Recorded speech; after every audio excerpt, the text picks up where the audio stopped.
Le diplôme d'université droit des enfants, c'est une formation qui prend environ 80 heures dans une année avec 11 journées de regroupement et qui concerne des professionnels qui travaillent auprès des enfants et des jeunes, quel que soit leur secteur d'intervention, et qui se soucient de la mise en œuvre du corpus des droits des enfants. Le corpus des droits des enfants, il est défini notamment par la Convention internationale des droits de l'enfant qui date de 1989 et qui décline ces droits mis en application dans tous les pays signataires dont la France. Et ce sont des droits qui concernent autant l'éducation, la justice, la culture, les loisirs, le bien-être, la santé et puis plus largement tout ce qui concerne les droits des jeunes, y compris par exemple le droit de l'environnement depuis quelques années. Alors, cette formation s'adresse d'abord en première intention à des professionnels qui travaillent en proximité avec des enfants et des jeunes, c'est-à-dire des gens qui travaillent dans différents secteurs de manière très variée. Ça peut être évidemment des gens qui travaillent auprès de la justice, classiquement, auprès en particulier des services de la justice des mineurs, éducateurs, éducatrices, psychologues. Ça peut être des professionnels qui travaillent auprès de la protection de l'enfance du côté de l'aide sociale à l'enfance dans les départements. Là, même chose, toutes les professions sont concernées. Mais au-delà de ça, les droits des enfants, ça concerne finalement plein de professions qui sont en lien avec l'enfance et la jeunesse. Les professions liées au loisir et à l'éducation populaire, l'éducation scolaire également peut être concerné, le secteur de la santé également, autour de la pédiatrie par exemple, mais plus largement de la place des enfants et des jeunes dans les structures de soins. Ça peut être la question des loisirs et de l'accès à la culture aussi qui peut être concernée. On peut penser également à d'autres professions plus spécifiques mais qui se rapprochent de l'enfance d'une manière ou d'une autre, journalistes, créateurs de contenu. Il peut évidemment y avoir des professions liées au juridique, les avocats, les policiers, les policières. Bref, vous voyez un panel très large de professions concernées à partir du moment où entre dans le cadre de l'exercice de la profession le rapport avec des enfants et des jeunes et la valorisation de leurs droits. Les objectifs de la formation, c'est de répondre à ce constat qu'on a fait déjà il y a quelques années avec les collègues ici à l'Université d'Angers, de l'écart immense, me semble-t-il, entre l'énonciation des droits des enfants, très exigeante dans les textes internationaux notamment et dans le droit français aussi, et la réalité sur le terrain. C'est-à-dire qu'en gros, les droits des enfants, on considère que c'est important, on a ratifié la Convention internationale des droits de l'enfant il y a désormais plus de 30 ans, mais pour autant, sur le terrain, on voit que la mise en application elle reste encore difficile. Alors bien sûr, les enfants et les jeunes bénéficient d'un certain nombre de droits, notamment le droit à être protégés, à garantir leurs besoins fondamentaux.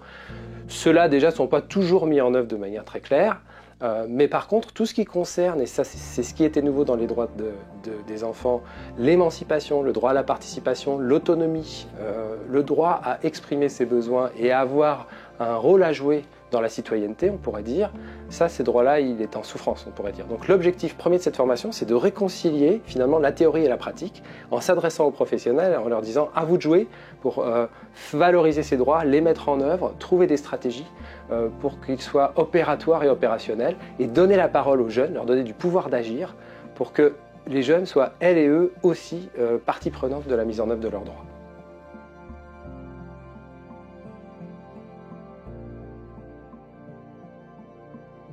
Alors, on demande aux stagiaires d'avoir un projet professionnel pour suivre la formation. Avoir un projet professionnel, ça veut dire soit être en activité en tant que professionnel auprès des jeunes et des enfants, avec une certaine réflexivité, une analyse de sa propre pratique qui ferait le bilan de dire « Ah tiens, je pourrais développer ou orienter mon activité professionnelle en tenant plus compte du corpus des droits des enfants ».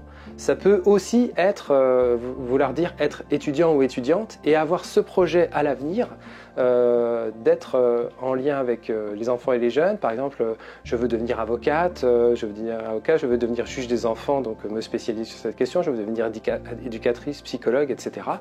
Et ça peut être une façon de préfigurer son projet et de commencer à le cerner un peu mieux, mais il est important d'arriver avec une intention. Et pas simplement d'être passif en disant « Ah, bah, le sujet m'intéresse ». Non, le sujet m'intéresse, mais je me suis déjà projeté dans un projet professionnel, soit en tant que professionnel, soit en tant qu'étudiant, professionnel de l'enfance à venir.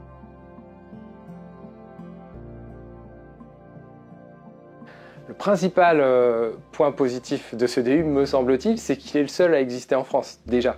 Ce qui est, me semble-t-il, à la fois une qualité et puis aussi pour nous un challenge. Vraiment, il y a une voie à créer et on est très désireux de le faire. On a une volonté, j'allais dire politique, de le faire à l'Université d'Angers parce qu'on est reconnu au niveau national comme étant une des universités qui travaille le plus sur l'enfance et la jeunesse. Donc on a la volonté de concrétiser un peu cette dimension-là pour qu'effectivement contribuer à la mise en œuvre des droits des enfants. Donc ça, c'est la principale spécificité de ce DU, c'est d'être le seul. Et l'autre grande qualité de ce DU, c'est de travailler en partenariat avec l'École nationale de la protection judiciaire de la jeunesse, qui en fait co-organise ce DU avec nous.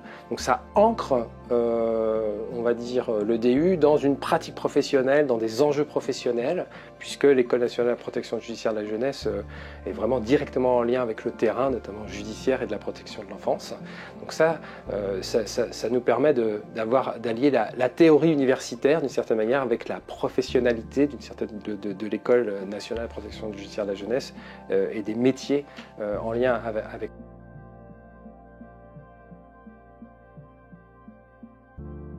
Si je dois décrire cette formation en une phrase, je dirais que notre objectif, c'est de combler le vide entre la théorie et la pratique, de donner des outils et de la réflexion aux professionnels de l'enfance pour pouvoir combler ce vide au bénéfice des droits des enfants.